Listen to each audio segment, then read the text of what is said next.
Gaza burned and billowed as Israeli airstrikes hit cars, factories, and homes in the Palestinian territory. In return, hundreds of rockets fired by Palestinian Hamas militants streaked out toward Israel.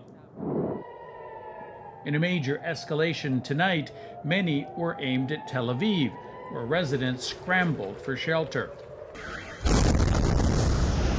Earlier in Gaza, a 13-story residential tower teetered, then collapsed amid black smoke.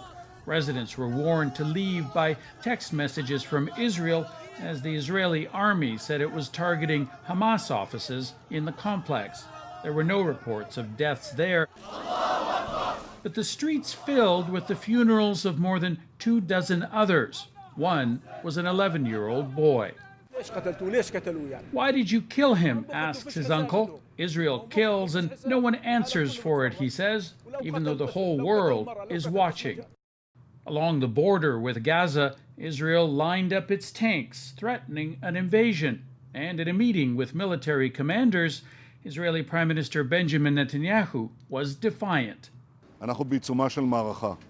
We are at the height of a campaign, he says. The might and frequency of our attacks will be increased. Hamas will be getting blows it didn't expect. Israelis were not expecting this escalation either. In the country's south, rockets from Gaza flew from dawn, some hitting houses and killing 3 women.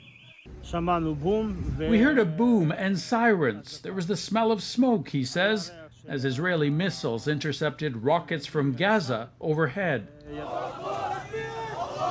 A spokesman for Hamas in Beirut isn't making any promises about how long these will continue. He blames Israel for starting clashes in Jerusalem.